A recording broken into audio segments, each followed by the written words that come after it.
today? Good morning, everybody. All right, so, Alix Jules, we have Alix back. Does everybody know Alix? Yes. Say hi, Alix. Alix is kind of a favorite son of ours. He is one of our founding members. He was our executive director for, a couple of years? And Alix is a secular activist here in Dallas, commonly involved in issues and topics regarding the role of diversity in the atheist community, as well as atheists. Oops, I misread that. He's a founding member, as I said, of Fellowship of Freethought, currently the president of our board of directors. So Alix has been consistent in his years of service here, and we're very appreciative to him for all the work that he's done for this organization. Dr. Peter Mosley, welcome.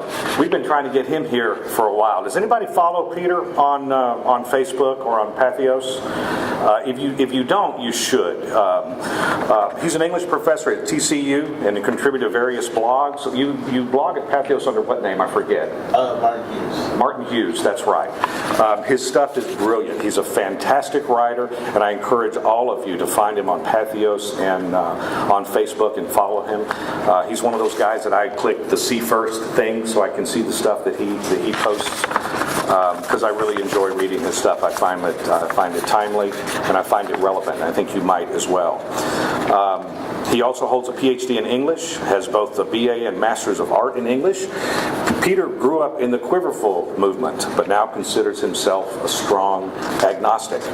Our panel today is going to be moderated by Dr. Zachary Moore, of course. What's the name of your podcast? Apologia. I never can say it. Say it again? Apologia. Apologia. And that one's been around for a while. 10 years, too. 10 years. And the goal there is to bring atheists and theists together in discussion in the hopes of finding areas of common agreement. He's also a member of the Bible and Beer Consortium, which is a forum for discussing theological and cultural issues through the lens of various belief systems. Any of you not familiar with the Bible and Beer Consortium? You're not familiar with it? If you haven't been to it, it's a fantastic event. It's one of my favorites. It's put on by Christians, and it's at the Doors nightclub down in Deep Ellum, typically on a Sunday night. So check this out. We go down at the invitation of Christians to debate the big questions while drinking craft beer. How could you not get into this? This is a cool thing. And it's usually probably, I'd guess, 80% Christians and 20% atheists. And it's almost an academic event. It's a listening event. There's a lot of smart people there. You need to ask smart questions if you're going to speak. But it's a great event and something I would like to see us support even more. It's run by a gentleman by the name of Ezra Boggs, who's a Christian and just a fine human. And so I think we're going to be listing their events as events on our page to try to help attendance there. But I would encourage all of you to participate in the BBC events to the extent that you're able. So without further ado, let's get going with our panel. Thank you, gentlemen.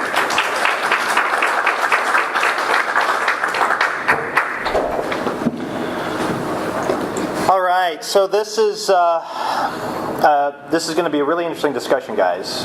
Now, I've actually interviewed both of you separately for my podcast, so this will be, kind of similar to that. But let's get started by talking about cultural identity for African Americans.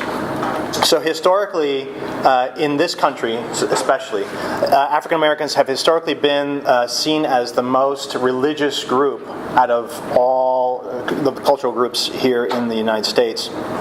The ARIS survey, the Religious Identification Survey, estimates 90% religious participation among the African American community, and the identity, the religious identity, specifically Christian identity, with some exceptions there, has been a long part of the black experience. Of course, a lot of that was formed in the crucible of American slavery, which disrupted the cultures and the traditions and the religions that had been a part of the black communities that were brought over when they were enslaved, and it reformed them in the crucible of Christianity. And it could be argued that has now set the tone for what the new or the current perception of black identity is. So I want to start this off by asking you both. You both grew up in Christian backgrounds, yes? But now neither one of you identify as Christian. So to what extent does that change the way that you think about yourself as a black American? Alex, you want to start? The same. Oh, yes. I think I'm still alive. I think it's walking away from Christianity. I didn't just do Christianity. I did Christianity and I did Islam. And growing up Christian, I didn't see anything that, for me, the idea of not being Christian was almost as tantamount to not being black. You had to be some level of, adhere to some form of the Abrahamic faith. Although we didn't have too many black Jews, like Sammy Davis Jr. I think he was the only one that we would actually look at and say, yeah, it was him. And then you had the offshoots, the black Israelites, but those are very different types of motivated groups, and they're very much identified as extremist views, or extremist groups actually, by the SPLC. But for a long time, I don't think I could consider the idea of being black and not being Christian. Now, for me, it took, it was a 20-some-odd year process before I could detach myself from this idea that I had to be Christian. And then I actually went through a little bit of a spiritual awakening, finding my Christianity again. And through the studies of Christianity is when I actually lost my faith. But my identity was very much torn apart. I was called white, I was called an Uncle Tom, I was called to sell out, get a little bit of an education, and all of a sudden you're too good for the gospel. Those were some of the real arguments that I dealt with. And of course, the strong pull that you have from the black church, given that it has access to almost any other kind of church, the social resources, the cultural resources, the importance of cultural identity through the civil rights movement, etc. It was very difficult to walk away from that as a whole, and I couldn't for a very long time. It took me years to be able to call myself an atheist, which I'm kind of glad that I can do, and so many more I can do now. But it is and was a struggle. I still consider myself black, and I find that throwing myself into other types of activism tends to move people away from questioning who I am. And Peter, what are your thoughts? It wasn't quite. There was the very personal connection to family that I was leaving in a major way by becoming agnostic and eventually labeling myself an atheist. But as far as whether I consider myself black, I almost thought that I had to become atheist or agnostic. I'm still trying to figure out some of these labels a bit. I guess I should go back a little bit in my history just to explain what I mean. When I first left Christianity, I didn't know what was up or down. I didn't know what exactly was true, so I called myself agnostic. As time passed, over the last 4 years, I pretty decisively labeled myself an atheist. Over the last few months, I've been revisiting that and trying to figure out exactly what it means to be an atheist, and the definitions of God are very difficult to sort out. So if I'm going back and forth between atheist and agnostic, that's part of what. But as far as leaving Christianity, I kind of thought that was necessary to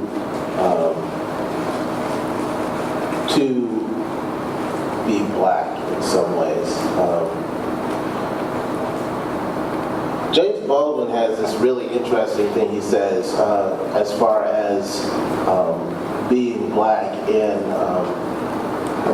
being religious and black masculine identity. He says that his father, in order to be recognized as accepted by society, because his father was a very proud man. His father was a very forthright individual. He said his father, in order to be accepted by society, had to become Christian, had to become religious, and that religiosity enabled him to be seen by culture as somebody who would be accepted.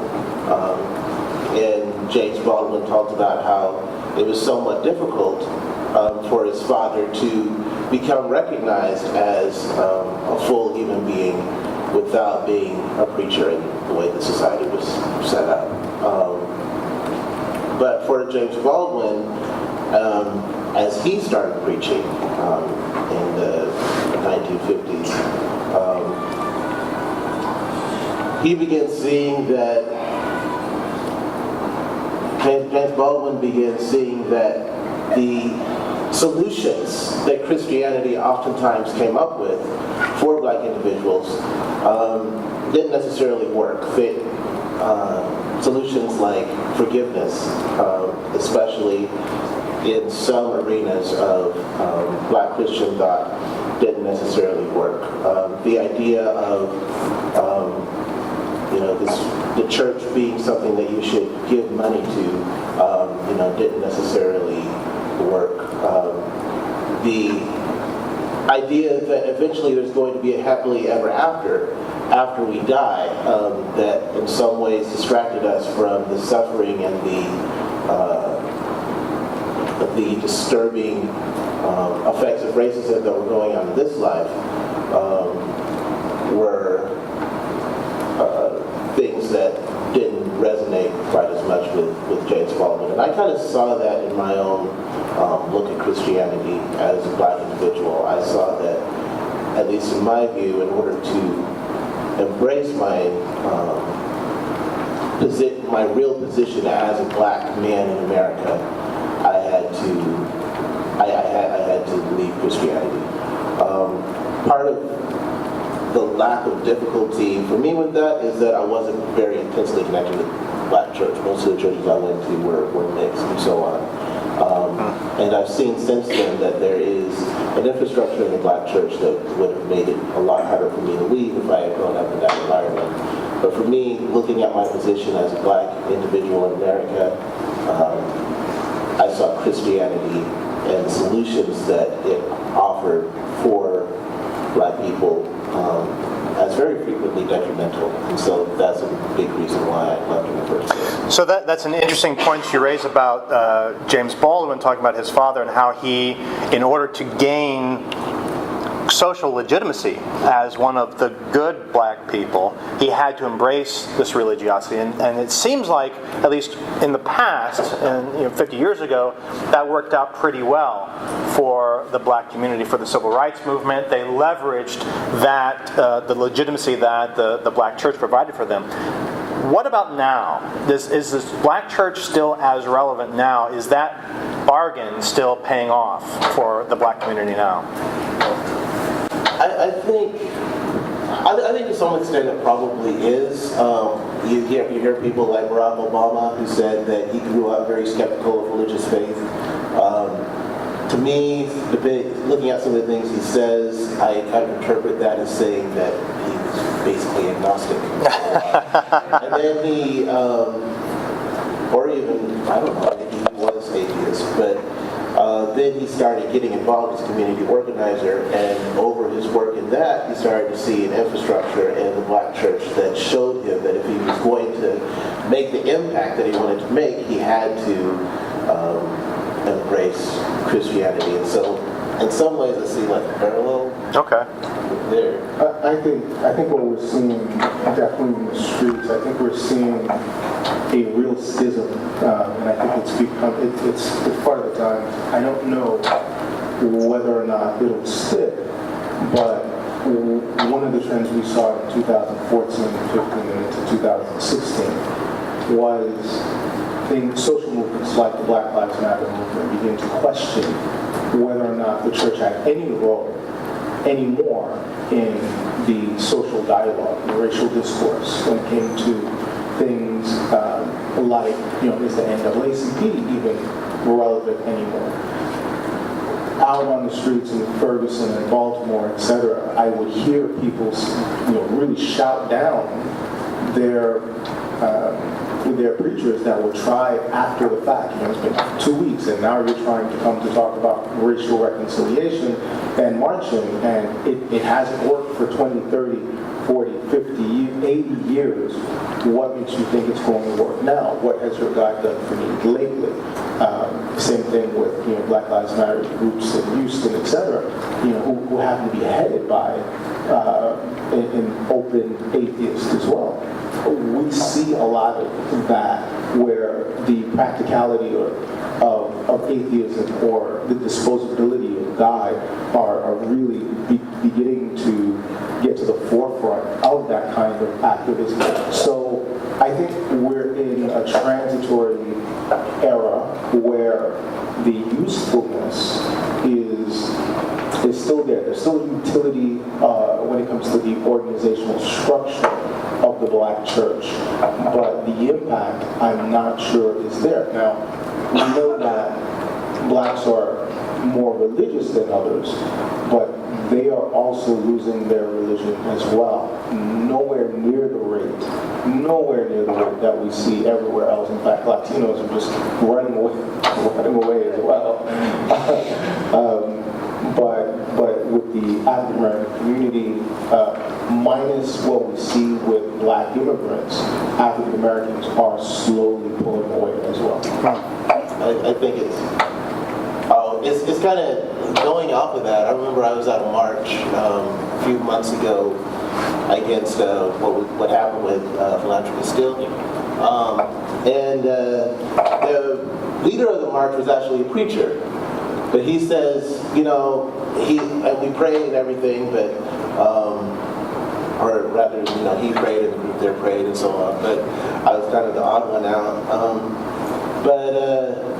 He said the march was on Saturday, and he said Sunday we're going out and we're marching again. And he said all these preachers are up in their pulpits talking like church is canceled tomorrow. I don't want any of you guys to come to my congregation. I'm not going to be preaching. We're going to be out on these streets marching. So, I kind of saw like a small part of what you're talking about there as far as that's concerned. Yeah, unfortunately, given the current climate, it's not that things aren't being done. It's that there's so many other things to cover that things like police brutality, and which still happens, and the extrajudicial killing that still happen.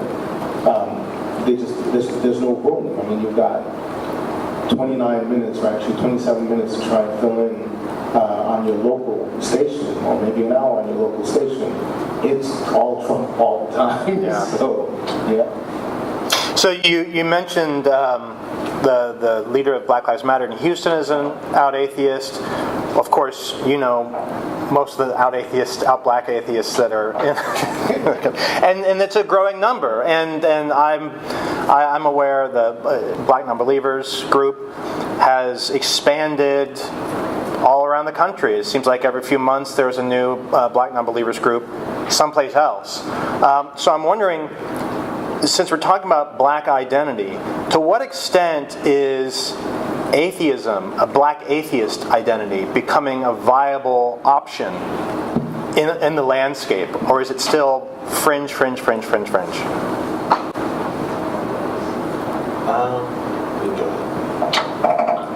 think it's becoming less fringe. I think it's becoming Just less fringe. Yeah. I don't think it's mainstream. I think we're beginning to look at the tipping point. I think somewhere out there is the tipping point. I don't think we're there yet.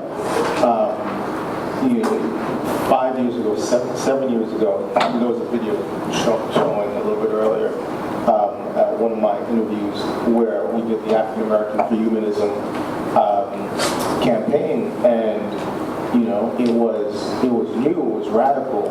I remember African American preachers losing their mind over this idea that we're coming for your neighborhoods, and this was after we're coming for your families too, and your kids and all that. But I went from there to seeing various media outlets really begin to talk about something that was very taboo in the African American culture, whether it was Ebony or Jet or the various Sunday morning news programs that were talking about secularism. That I couldn't see happening 10 years ago, 15 years ago. And it's even begun to cross into mainstream sitcoms. Blackish had it a couple Daughter, years ago. yeah. The Daughter. And we've seen it other places. TV One, one of the only majority-owned black networks out there, has addressed it a couple of times. Now, of course, you have the naysayers, the popular heads, the popular media celebrities that will always go after it, the Steve Harveys, the D.L. Hughley, etc. And I understand where they're coming from because it was just tradition. And it comes back to you can't have this identity without there being some type of religiosity. But I think that there is an alternative that is being presented, and we're seeing these big magnets that are popping up around the country. And 7 years ago, was it 7 years ago, 8 years ago? 7 years ago, you Googled black atheist, one guy came up. Yeah. And that's not the case anymore. I'm like page 2. So so I think that there's a shift.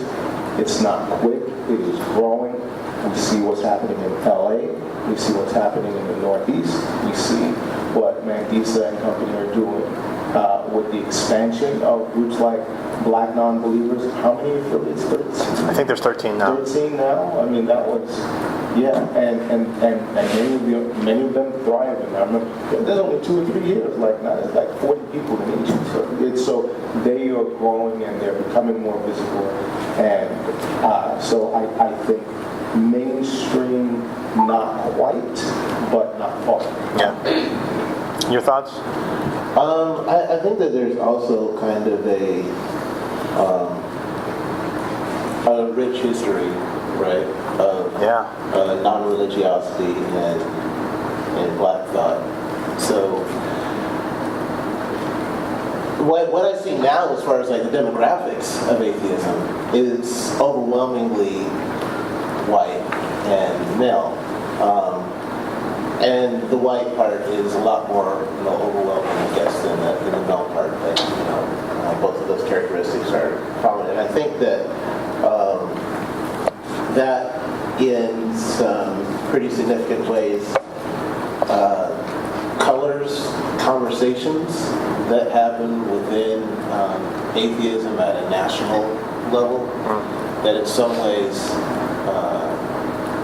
are somewhat different than the conversations that have been going on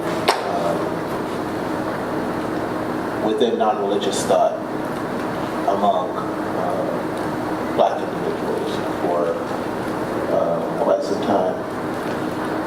And I think that when I think about those differences, I see black atheism as a lot more humanistically driven, I think, and there is a lot of humanism in predominantly white atheism on a national level, but I see black atheism as a lot more humanistically driven, and sometimes that focus on humanism, the value of the human being, leads to a very different viewpoint on religiosity, I think, than looking at atheism on a national level does. Sure. Okay. So we've been talking here about identity. I want to shift a little bit into identity politics, which is just the tendency for people of similar social, ethnic, religious backgrounds or whatever to form specific political alliances to achieve certain ends.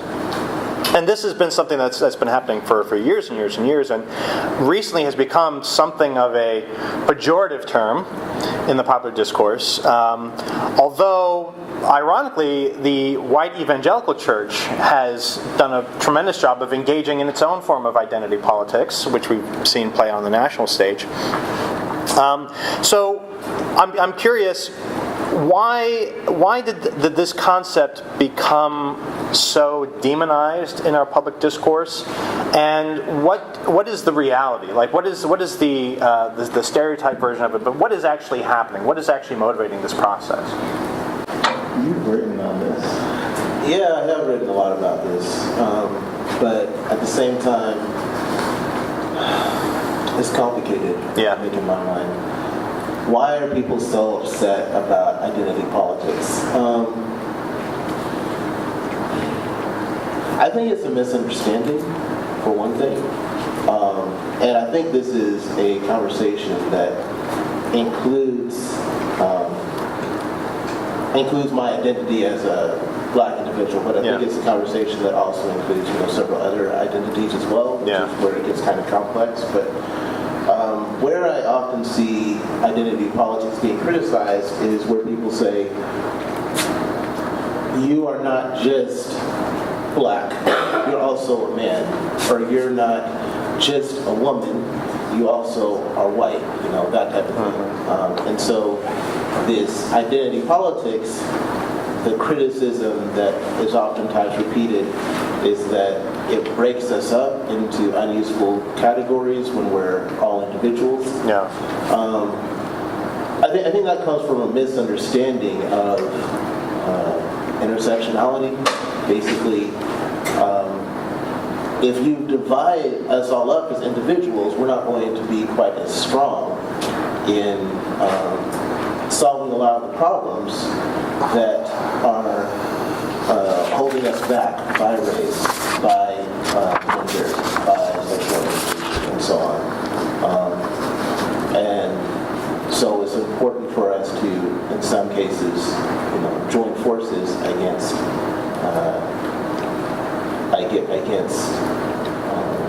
some of the injustices that happen, while at the same time recognizing that there is some complexity when certain identities are mixed. But why is there animosity against it? I think partially because people misunderstand it, partially because people like the status quo, especially if it gives them more power than other individuals in culture. Yeah. And it's an important question because the question that you have to answer after.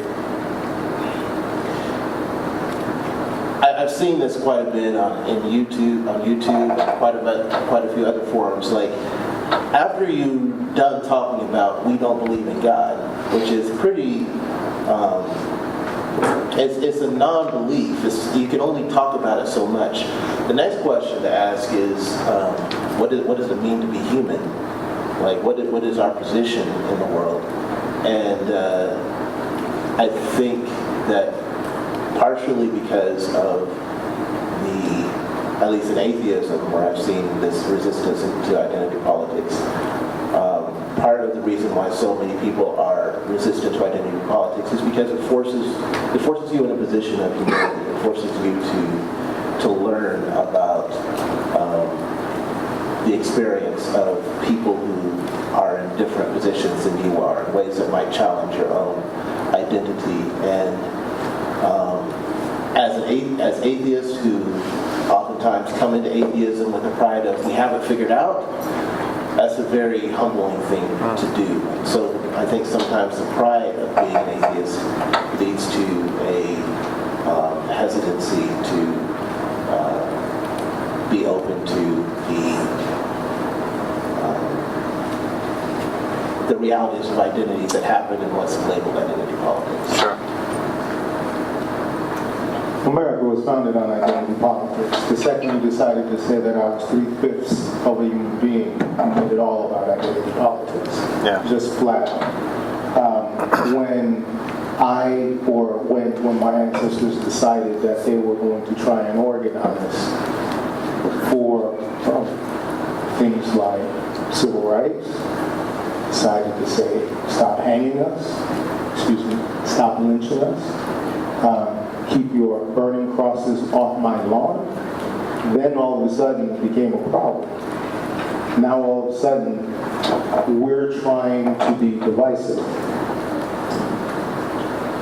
Interestingly enough, many of the people in the 50s and 60s that demonized identity politics, those same arguments are being used today, literally, almost word for word. You mentioned James Baldwin, my very favorite debate by James Baldwin is Baldwin versus Buckley. Buckley. That could happen here today. Yeah. Still, and it could be Milo doing it. It could be Shapiro doing it. It could be 90% of white atheist YouTubers doing it. The same argument all over again.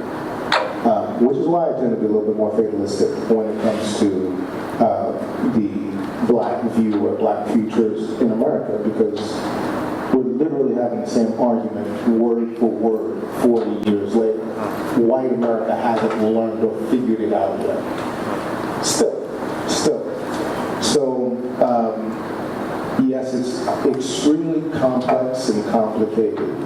There's humility that's required when it comes to looking at various identities, especially when we start bringing in emerging identities that are now finding their voices, or finding power, or finding a way to organize. But they too are dealing with the real struggle of how do we challenge the status quo? How do we challenge the non-change? How do we challenge the position that is held by still the majority, and try to carve out a life that is founded or based with some level of decency? I mean, some of the things that were attacked last year, the year before, it's like, okay, I get it. Identity politics, oh, you get to vote. Oh, yeah, okay, I get to vote. I get to not be lynched. Okay, I get to not be lynched. Okay, that's good. I'd like to use the bathroom. Identity politics, nobody. And when it came really down to it, was that really what the problem was? Yeah. No. So I want to lean into the identity politics intersectionality just a bit, just to point out that we're here having a discussion about race as three men, and there's no black women here, unfortunately, participating in this panel. But I do want to take just a second to acknowledge the tremendous work that's been done for the black atheist community by women. I'm thinking of Debbie Goddard, Jamila Bay, Kim Veal, of course, Mandisa Thompson, Dr. Sigrid Hutchinson, who have done a tremendous amount of work advancing this community. And Dr. Hutchinson, in particular, has written a lot about how black women, black girls are especially affected by these religious expectations, the theocratic instincts that often get written into policy and law. Alix, you have 4 daughters. Let's talk for a bit about the integration of gender into this community. Let's just talk about black men and black women, what we want the future to look like for our daughters as they grow up into this community.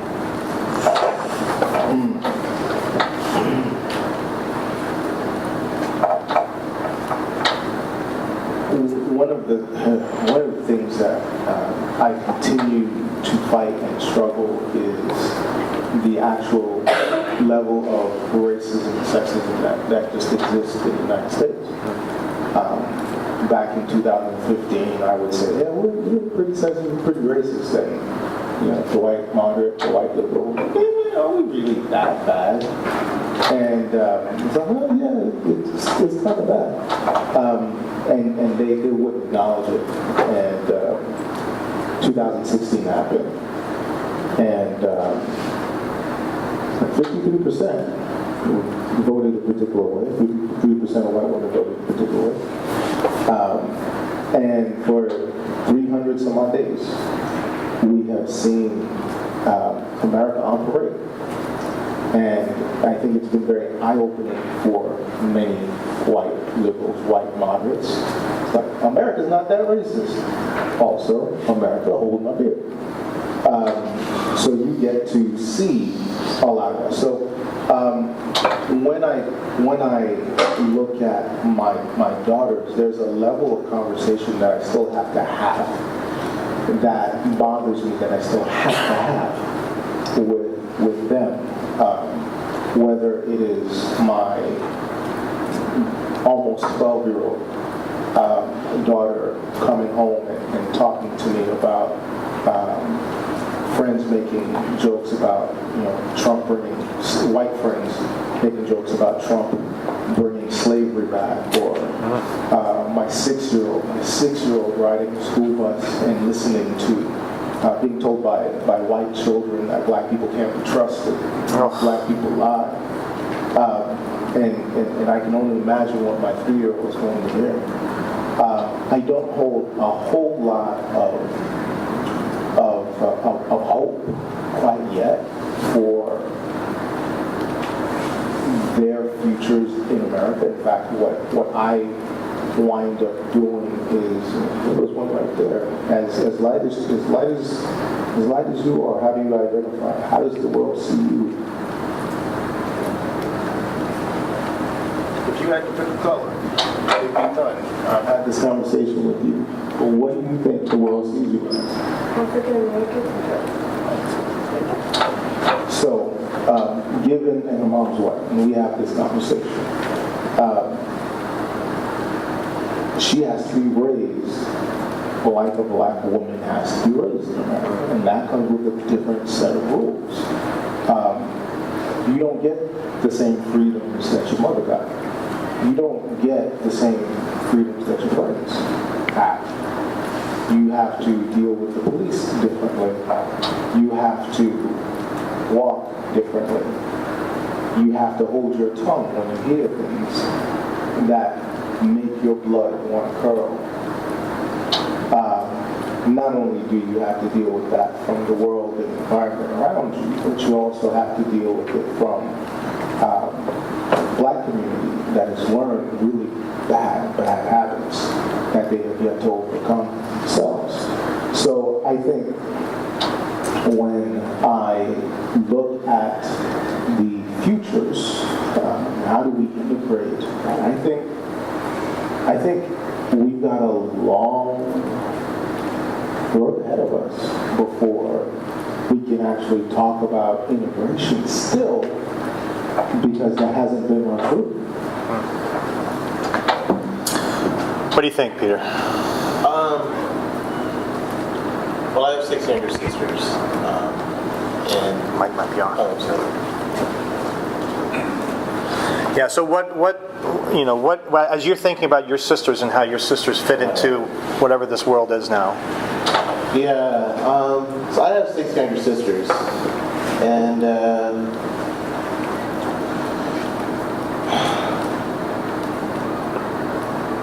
I have to say there have been a lot of occasions in my life where I've heard some pretty heartbreaking stories. And the difficult thing about this, and this is a bit of a tangent possibly, but the difficult thing about this is that it's not always overt, right? The number of times I hear of, like my sister, one of my sisters, for example, said is very, well, a little bit of background about my family. Most of my family is Republican. They're rare, I guess, in that way. And they're very, there's a surface skepticism, I guess, among several of my family members as to the severity of racism in the United States. But I have had family members come to me after extended conversations and say that they found when they got into corporate America that racism was extremely real. The times where they would get, passed over, and they would listen to another person who was a white man or a woman above them, our neighbors, the times where they would get passed over for a promotion that may have initially been promised to them simply because somebody who was of a different skin color was there. Eventually, over time, kind of convinced them that racism was extremely real. The times even in high school, where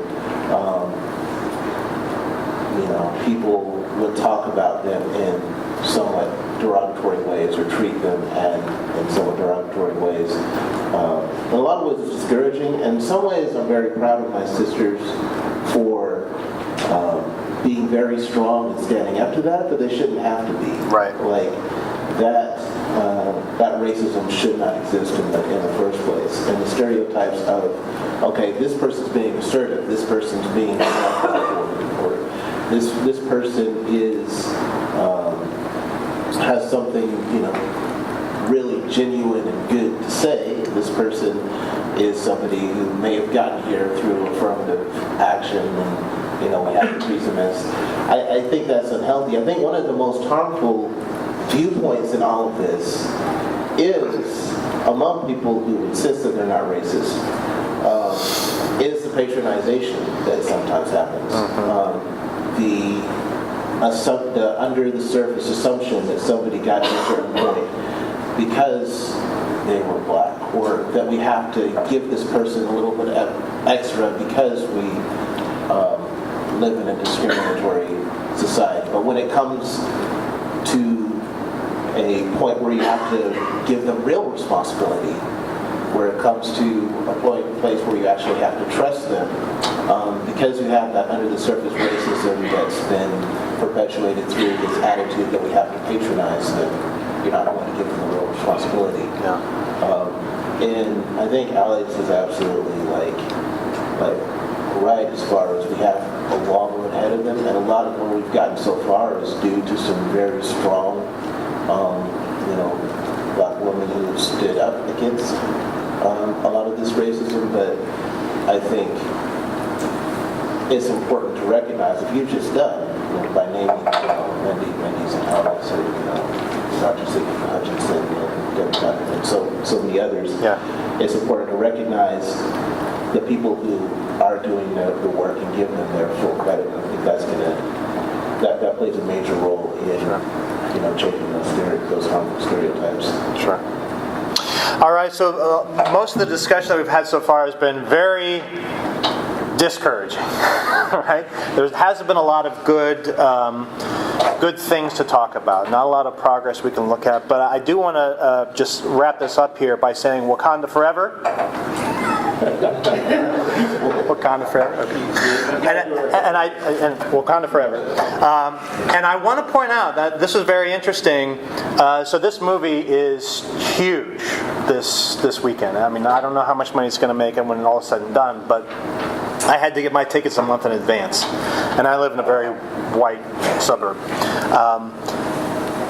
It was a fantastic film. I think a lot of people are really excited about it. But one of the things that I found fascinating was this was a movie about black people, black Africans, black Americans.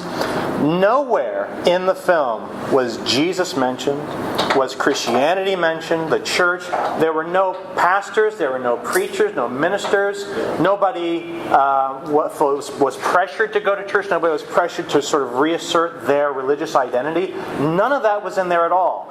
And this film is being heralded as a landmark film for black culture here in America.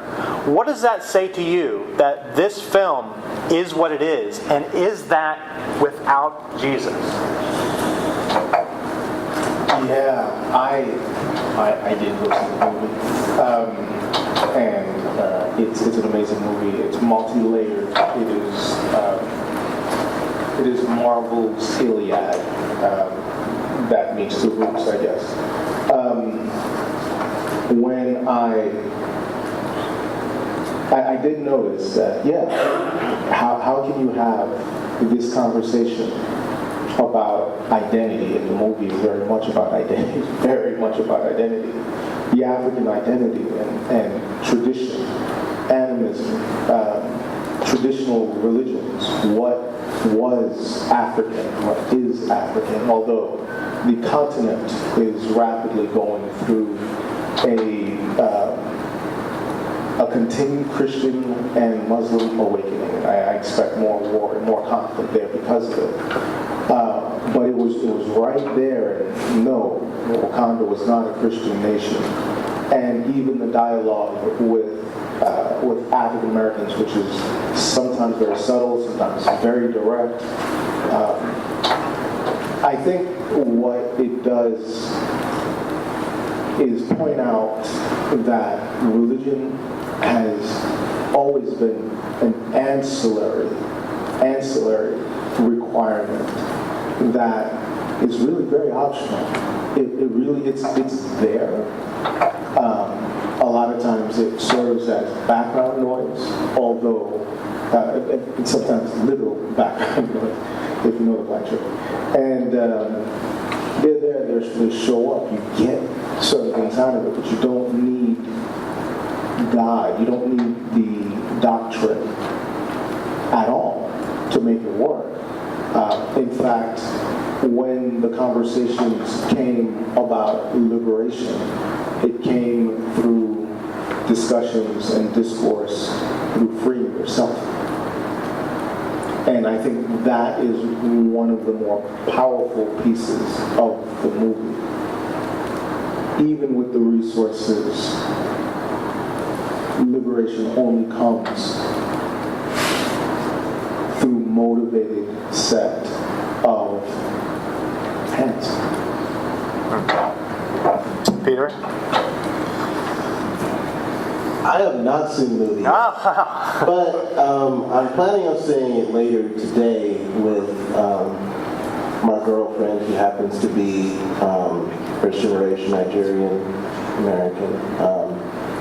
And we've had a lot of conversations about, Alix and I were just talking before this about some interaction, I guess, is going to happen between the African American side of things and the African.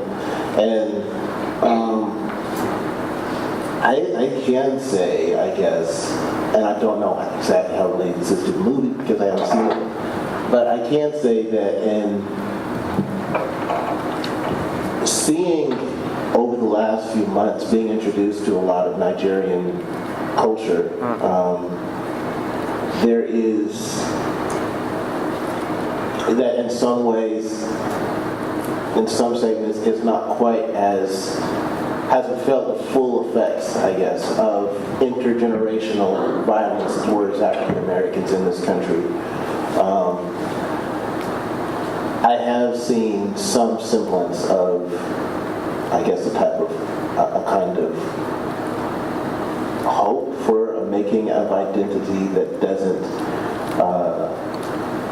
and for a positioning that kind of escapes some of the oppression in the United States through the work of Black individuals, but at the same time, that's also recognizing that the position in Nigeria is kind of formed by colonization and so on. But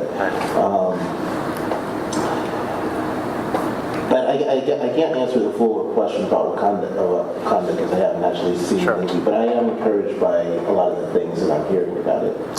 But what, just specifically, the idea that there is a landmark culturally Black film that does not have anything to do with Christianity at all.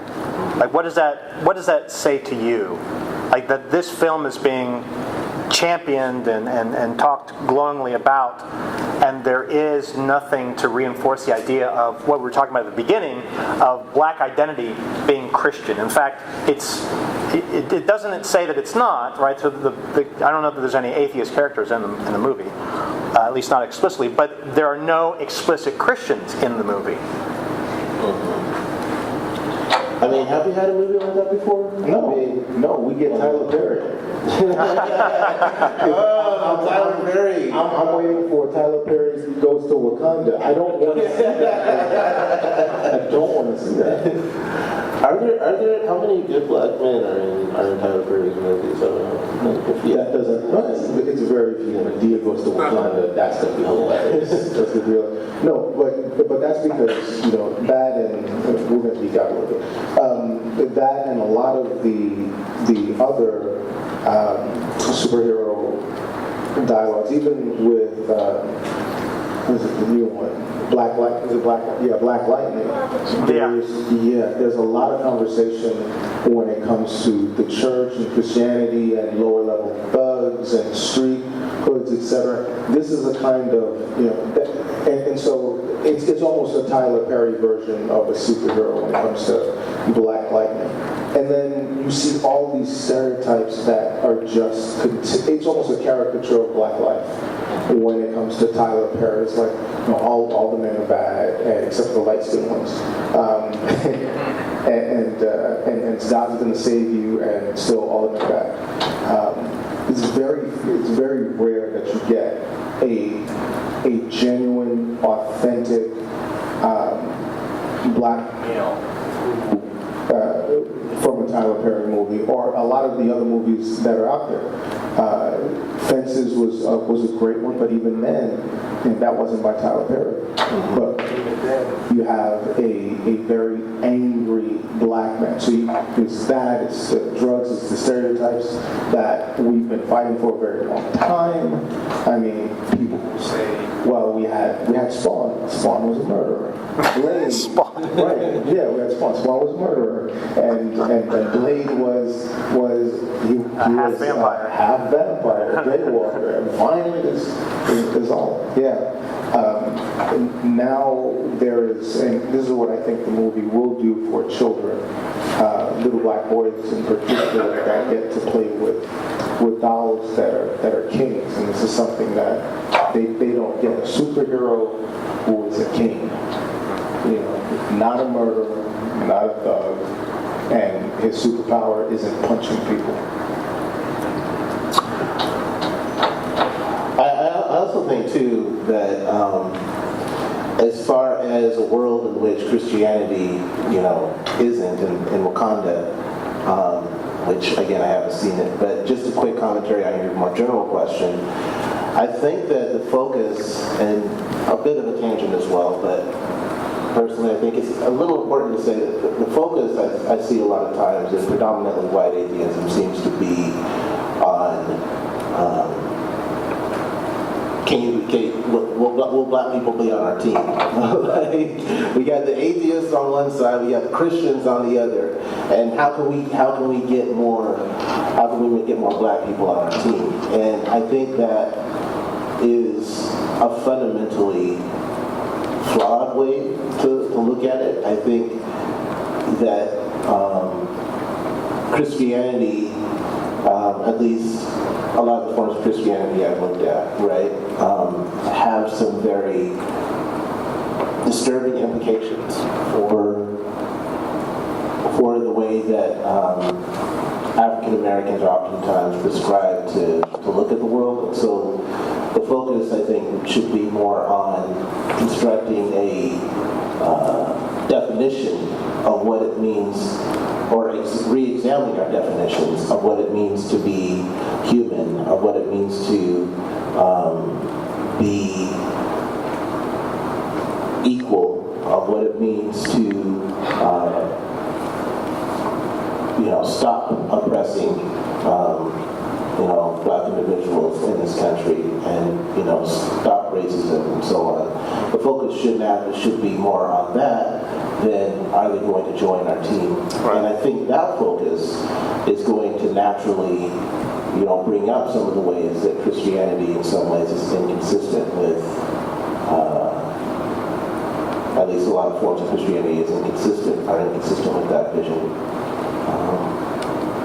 And it's somewhat controversial, I guess, to say that Christianity is inconsistent with that vision, but I think that there's a strong tradition of seeing that Christianity is focused on the afterlife as opposed to the reality of the here and now is, I think there's a strong, African American tradition of seeing that as, fundamentally harmful in the, strong pursuit of a better identity for African Americans that raises their position in American society. Fantastic.